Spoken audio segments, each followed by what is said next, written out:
की एक और गजब पॉलिटिक्स। प्रशांत किशोर का इंटरव्यू अभी मैं सुन रहा था, तो उन्होंने बोला था नीतीश कुमार, मैं नीतीश कुमार को, कुछ लोग बड़े गुस्सा आ गए थे सर नीतीश कुमार, बट मेरे हिसाब से नीतीश कुमार एक बहुत ही अच्छे लीडर है, बट कहीं ना कहीं वो पॉलिटिक्स में बह गए हैं, है ना। जिस तरीके से उनको सुशासन बाबू बोला जाता था वो अब तंगा रहा नहीं, बट पॉलिटिक्स है। नीतीश कुमार जो है वो वापस बीजेपी में जाएंगे, मेरे हिसाब से 110% जाएंगे, ये कंफर्म हो ही चुका है लगभग। अगर आप देखो तो चीजें बदल रही हैं, तो बात करेंगे इसकी की बात करें तो पहले तो देखो क्यों हुआ है, ऐसा क्यों हो रहा है कि अब नीतीश कुमार जो है वो ज्यादा बीजेपी की तरफ झुकते हुए दिखाई दे रहे हैं। भाई इसका एक ही रीजन है, सिंपल सा रीजन है, elections, that's it.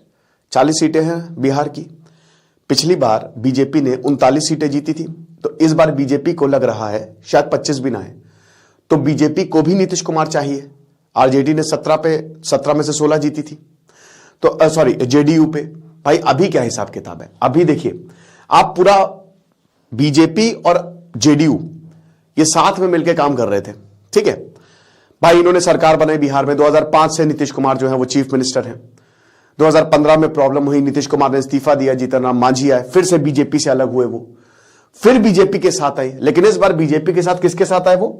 Sushil Kumar Modi, जो कि एक बहुत ही शानदार डेप्यूटी सीएम रहे। और सुशील कुमार मोदी और नीतीश कुमार का रैपो बहुत बढ़िया था 2015 से 2020 तक।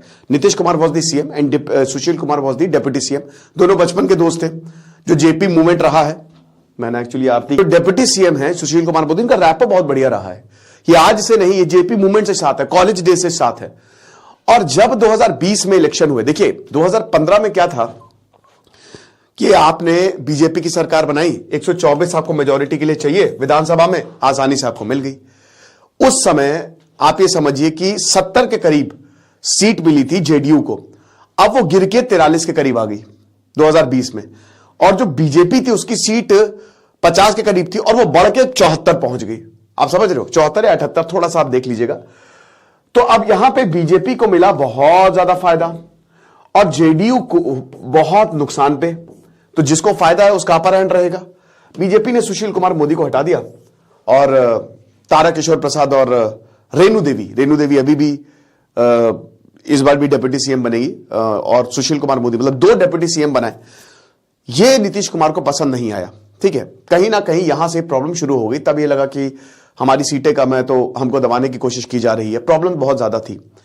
2022 में नीतीश कुमार ने अपना दामन छोड़ लिया बीजेपी से और वो चले गए आरजेडी के साथ। उनको आरजेडी को भी 75 के करीब सीटें मिली थी बीजेपी के बराबर।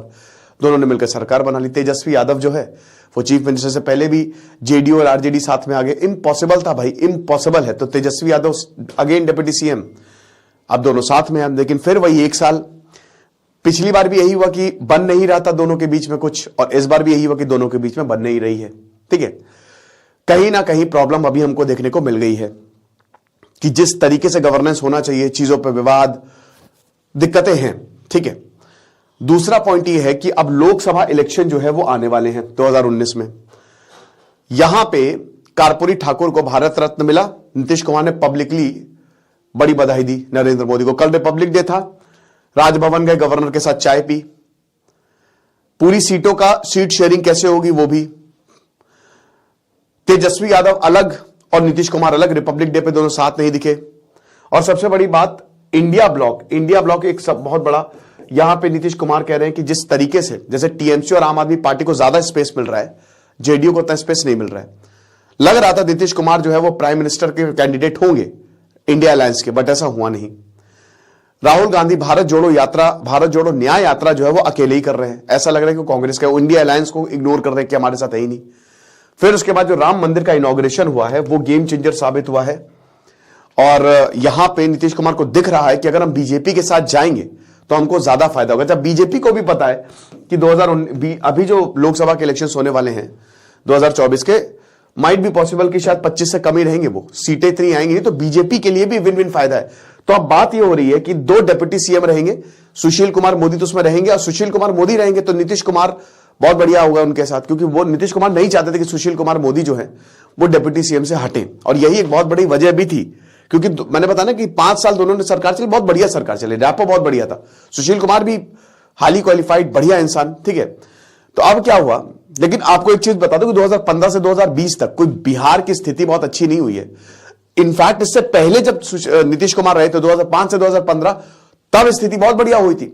हां, फंडामेंटल दिक्कतें बहुत बिहार में हैं, लेकिन फिर भी लॉ एंड ऑर्डर सही हुआ था, गुंडों पे कार्रवाई की थी, सही रहा था। लेकिन 2015 के बाद से ना स्थिति गड़बड़ है, लेकिन पॉलिटिकल स्थिति ठीक थी।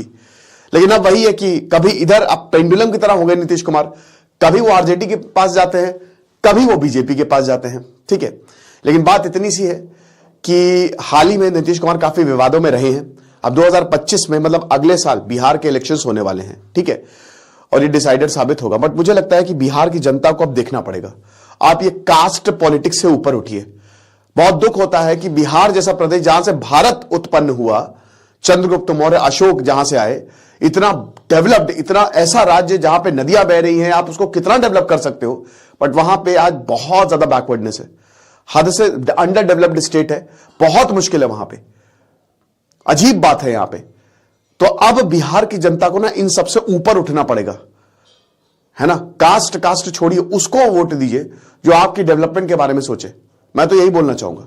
मैं चाहता हूं, दिल से चाहता हूं प्रशांत किशोर पार्टी बने, क्योंकि जिस तरीके का उनका विजन है वो बहुत बढ़िया काम करेंगे। दिल से चाहता हूं, हालांकि उन्होंने पार्टी बनाई, बट मैं चाहता हूं कि वो जा ही रहे हैं। उन्होंने भी अपना एक पूरा मूवमेंट शुरू किया। मतलब अब बिहार को एक ऐसा आदमी चाहिए ना जो डेवलप कर पाए। और मेरा भाई एक ही मानना रहता है कि जो डेवलप कर पाए उसी को ही वोट दो, चाहे कोई भी हो, चाहे नरेंद्र मोदी हो, चाहे नीतीश कुमार हो, चाहे प्रशांत किशोर हो, चाहे अरविंद केजरीवाल हो, जो भी डेवलपमेंट दे पाए, ठीक है। तो ये हमको देखना पड़ेगा। तो अब नीतीश कुमार का यही है कि भाई, एक तो इंडिया अलायंस टूटता हुआ दिख रहा है, लोकसभा में उनको उम्मीदें दिखाई नहीं दे रही हैं, तो बेस्ट यही है कि बीजेपी के साथ जाओ। इनसे इनको 2000 अगले साल भी फायदा होगा, अपनी सीट जो है बचा पाएंगे और सीएम रहेंगे नीतीश कुमार अगले साल भी, समझ रहे। तो बड़ा लंबा गेम खेलने की उनकी तैयारी है और बीजेपी के साथ जा रहे हैं। और बीजेपी की से जो भी प्रॉब्लम थी वो भी यहां पे सॉल्व होती हुई दिखाई दे रही है। तो बस आप वक्त गिनिए कि कब नीतीश कुमार जो है अनाउंस करेंगे, क्योंकि इससे पहले भी 7 एमपीज लगातार टच में हैं, ठीक है। 7 एमपीज, मतलब कुछ एमपीज जो हैं, देखिए पिछली बार क्या हुआ था ना कि जब बीजेपी से हटे थे तो नीतीश कुमार को डिसीजन लेना था, वरना पार्टी बढ़ जाती, क्योंकि कुछ जो एमएलएज और एमपीज थे वो लगातार बीजेपी के टच में थे, तो उनको डिसीजन लेना पड़ा, ठीक है। और इस बार भी उनको डिसीजन लेना पड़ेगा, इस बार भी पार्टी टूट सकती है ना। तो नीतीश कुमार के लिए बहुत धर्म संकट है ये, बट जो है सो है, आप देख ही सकते हैं। तो ये कुछ रीजंस थे जिसकी वजह से नीतीश कुमार जो है he is joining BJP, he might join BJP, अभी तो कुछ कंफर्म नहीं है।